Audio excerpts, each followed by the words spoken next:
सुप्रभात। आप सभी कैसे हैं? आशा है कि आप सभी स्वस्थ होंगे। भारत माता की जय। वंदे मातरम। मित्रों, आज परिचर्चा का विषय है प्रकृति। प्रकृति ने हमें बहुत कुछ दिया है। प्रकृति ने इतनी सुंदर संरचना की है। वृक्ष, पेड़, पौधे, फल, फूल और कुदरत ने इसे अपने ही रंगों से सजाया है। विभिन्न आकार, रूप, रंग। काफी फल ऐसे हैं जिनका आवरण है, फिर अंदर में फल सुरक्षित है, फिर बीज है, फिर से उत्पत्ति का कारण भी दिया है प्रकृति ने। तो प्रकृति का तो हृदय बहुत ही विशाल है, बहुत ही घना है, मगर हम इसे कभी समझ न पाए। हमारा शरीर भी प्रकृति की ही देन है, जो हमें इतने सुंदर से उस प्रभु परमपिता परमात्मा परम सत्ता ने हमें सजाया है और इस दुनिया में हमें प्रकृति के विभिन्न रूप देखने के लिए भेजा है। क्या हमारा कर्तव्य भी नहीं बनता? क्या हम इसका संरक्षण करें और संवर्धन करें?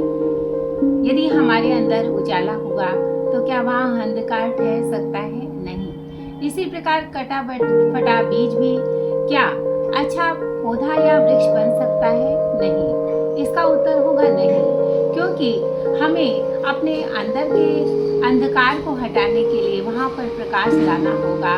जिस प्रकार एक अंधेरे कमरे में यदि बिजली की रोशनी कर दी जाए तो वह प्रकाशित हो जाता है और हमें सब कुछ साफ साफ दिखाई देता है। इसी प्रकार हमारे अंदर एक अंधकार छिपा हुआ है जो हमें भयभीत करता है, हमें डराता है और हम भयभीत होकर आगे बढ़ नहीं पाते हैं। हमें प्रेरणा मिलती है प्रकृति से। हम एक बीज को देखते हैं, कैसे वह पौधा बनता है, कैसे वृक्ष बनता है, फिर उस वृक्ष पर फल, फूल इत्यादि लगते हैं और वह वृक्ष हमें छांव भी देता है। इसी प्रकार हमारे जीवन में भी परमार्थ के कार्य का बहुत महत्वपूर्ण स्थान है। हमें प्रकृति से बहुत कुछ सीखना चाहिए। नदियाँ कलकल छल छल बहती है, निर्झर झरने झरते हैं तो हमें आनंदित करते हैं। पक्षियों की चहचहाहट हम शांत मन से ही सुन पाते हैं। इसी प्रकार हवा के आवेग को महसूस करते हैं। सूर्य की रोशनी को हम जब अंतर मन में धारण करते हैं तो वह हमारे हृदय को प्रफुल्लित करती है और हमारे रक्त संचार को उत्साहित कर हमें कुछ प्रेरित करती है, हमें कुछ प्रेरणा के रूप में कार्य करने के लिए उत्साहित करती है। तो मित्रों, हम सभी को पता है प्रकृति का हमारे जीवन में बहुत ही महत्वपूर्ण स्थान है। उस प्रकृति की ही वजह से आज हम इस धरा पर हैं और उन्हीं 5 तत्वों के द्वारा हम निर्मित हुए हैं।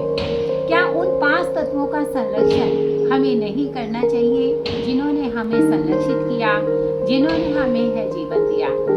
दोस्तों, हमें जरूर हर चीज का महत्व समझना चाहिए, तभी हमारा महत्व बढ़ेगा। हम सफलता तो चाहते हैं, लेकिन उस सफलता की सीढ़ी पर पांव रखना तो सीखें। सफलता का मूल मंत्र है प्रकृति का संरक्षण। यदि हम प्रकृति का संरक्षण करेंगे तो वह भी हमें खुशियाँ ही देगी।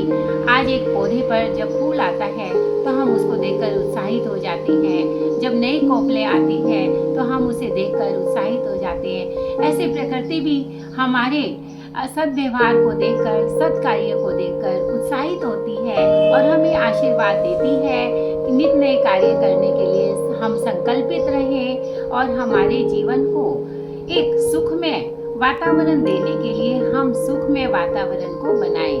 सुखमय वातावरण तभी विकसित होगा जब हमारे भाव निर्मल होंगे, जब हमारे में सद्भावना होगी, जब हम परोपकार के कार्य करते हुए छोटे छोटे कार्य ही अवश्य हमारे जीवन को बड़ी उपलब्धियों तक लेकर जाते हैं। छोटे कार्य हैं पशु पक्षियों को पानी पिलाना, जीव जंतुओं को कुछ खाने के लिए देना।